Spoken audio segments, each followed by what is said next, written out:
Now, before her death, Dame Deborah James made it her legacy to raise awareness of the symptoms of bowel cancer, with "Check your poo" becoming one of her most well-known mantras. But despite her campaign, a new survey by Bowel Cancer UK has found that many people are still unaware of the key signs of the disease. The charity found that nearly 4 in 10 people can't name a single symptom of the illness. One of the key red flag bowel cancer symptoms is blood in your poo, but only around half of respondents were able to name it. And 6 in 10 people said if they experienced a change in their bowel habits, such as constipation and diarrhoea, they wouldn't contact their doctor. Well, we're joined now by Radio 1 DJ Adele Roberts, who's recovering from bowel cancer after receiving the all clear, her partner Kate, and Chief Executive of Bowel Cancer UK, Genevieve Edwards. Good morning to you all. Thanks for being here. Adele, talk to us about it. I was really surprised because there's been a lot of publicity of late, and yet still shocking that people don't know the symptoms to look for that could save their lives. Yeah, as you were just saying most of what you said then, I was like, yeah, bad student, that was me. A couple of years ago, 2021, I was experiencing all of those symptoms, blood in my poo. And what it is as well is, when you see it, it's not loads of blood, it's only a little bit. So you think, maybe my food is causing it, maybe I've not cooked my dinner properly. I had bloating and I just thought I was being greedy. I was tired a lot, but I thought that's because I like to run. So the symptoms are so sort of like subtle in a way that you can explain it away. And that's what I did. And I also thought, I don't want to go and see the doctor because I'm embarrassed in case they have to examine me and I won't know what to do. And there's a really important point that we need to make right now, isn't there? That despite all of that, you went and got checked. And possibly one of the reasons you're here now is because you caught it early. How Absolutely. important was that? Yeah, it's fundamental. I'm so happy that you've invited us in today. Thank you very much. It's so important that people know that you're not being silly, you're not being sensitive. The doctors want to hear from you and they want to rule out bowel cancer fast and first, you know, so just go and see them. You're not a burden. And how's it been for you, Kate? Because, of course, the focus is always on the person who is dealing with this. But you've been there along the journey with Adele, haven't you, as well? How have you managed to cope on that journey?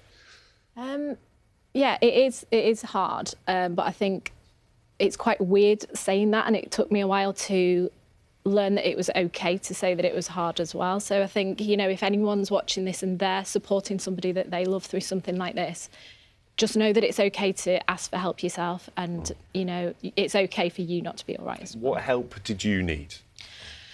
I think the main thing for me, and a lot of people that I've spoken to that are in a similar position, was I just felt very helpless. I didn't want Adele to feel alone. And I think when somebody you love is going through something hard, your main instinct is that you want to take it away from them and you want to kind of do it for them.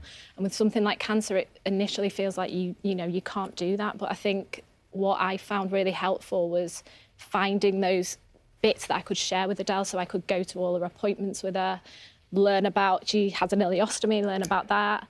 And I think as much as I hope that helped Adele, I hope you didn't just find me really annoying. No, I loved it. As much as that helped Adele, that helps me as well, you know. And social media's been good, hasn't it? Yeah, Yes. thank you to people sharing their story on social media, because that gave us, it let us know that we weren't alone, like Kate said. It's community, isn't it? Yeah, yeah, we found ourselves going to social media for positivity, which I think is quite rare nowadays. Yes. So, Genevieve, what we need to talk about is the numbers here, because how shocking is it that this amount of people, this percentage of people, still don't know, can't name the symptoms of bowel cancer? It is a worry. It really is, because even when, and also even when people do know that there's something wrong and then they're delaying going to the GP because of embarrassment or worry about burdening the GP.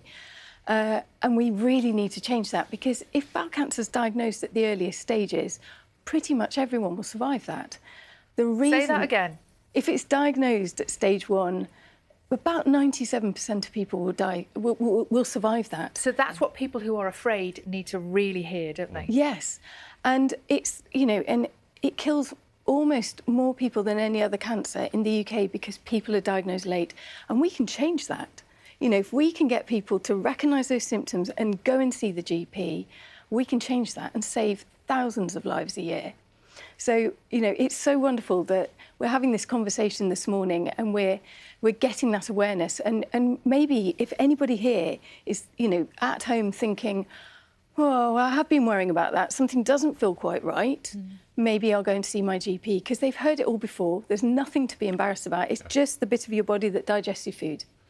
And as Adele was saying, you can put it down to so many other things, can't you? These symptoms can be symptoms of other things. You can probably find, you know, environmental things. You're tired because you've been working late, or, as you said, you've eaten something funny. Yes. Once and for all, run us through the symptoms again. We touched on a few in that introduction, but what should we be looking for? Right. First thing, understand what's normal for you, because we're all different and we'll all have different bowel habits. So when you know what's normal for you, the first thing to look out for is if something changes over maybe a couple of weeks, that's something to talk to your doctor about. So trust your gut. If it doesn't feel right, talk to your doctor. The next thing you need to look out for is any bleeding or blood in your poo, that, like Adele was saying. If you're feeling very tired for no reason, real fatigue, weight loss for no reason, or a pain or lump in your tummy. Now, these are probably something else, so don't panic. You know, go and see the GP. For most people, it is something else. But if it's bowel cancer and you've caught it early, then, you know, your chances are so much better.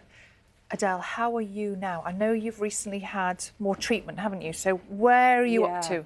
Yeah, so on the road to recovery, this time last year I was being treated for bowel cancer, so I was on chemotherapy. So for me to be in this studio, I think is amazing. It's a testament to the NHS. And like Genevieve said, for getting diagnosed early, it saved my life.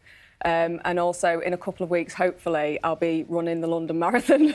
So that is how much you can bounce. I know. That's how much you can bounce back. But I just want to do it as a big thank you to the NHS and to show people that are dealing with cancer that you can get through it. So how are you physically then? You must have your energy back. It's starting to come back, yeah. It's going to be a tall order. I've still got very sore feet. I've still got a few problems from the chemotherapy. And also, I still have my stoma, like Kate said, my ileostomy, which can't be reversed at the moment. My body's not ready yet. But for now, I'm a proud member of the ostomate community, and I'll do everything I can to spread awareness. And Kate, for someone who is living with someone, you know, what is the best bit of support you can give them? I think understand that you're in it together. I think right at the start, one of my friends said to me, they'd been through something similar, and they said, cancer is a team effort. And that really stuck with us, didn't it? And I think me just being there right from the start in the appointment where Adele was diagnosed, right through, it felt like something that we were going through together. And I think that's been the most vital thing. And lean on your family and friends. Yeah. And that must have helped you enormously. Absolutely. She's my wing woman. Can't get rid of me now. Yeah, she's my absolute strength. Without Kate, she was the reason I got out of bed every day. So thank you. Yeah. And does it? It's easy to say, as it brings you closer because you've dealt with something that is so personal and so difficult. Yeah, Kate's seen so much of me now that we are so close. But yeah, please don't be embarrassed. Please go and see your GP. If you're worried about anything, like Genevieve said, they've seen it all before. They're like body mechanics. They want to see you. They want to sort you out. I think as well our attitude towards symptoms has totally changed as well, because before this happened to Adele, we were like most people, you'd just be terrified of ever finding anything. Whereas now I'm so grateful to those symptoms, because without them, Adele wouldn't have gone in to get checked. So see those symptoms as a good thing. It's a sign that you need to go and get sorted. It's just like having a notification on your phone. That's how I see it now. It's like, right, I need to sort that out. It's a really lovely way of looking at it, actually, and advice for all of us. And Genevieve, that's the point, isn't it? You know, use these signs and act on them. Don't just swipe away that notification. Absolutely, absolutely. If we could get people going and having those conversations with the GP, then I know that we could really make a stage shift in how people get diagnosed, when they get diagnosed, and save those lives.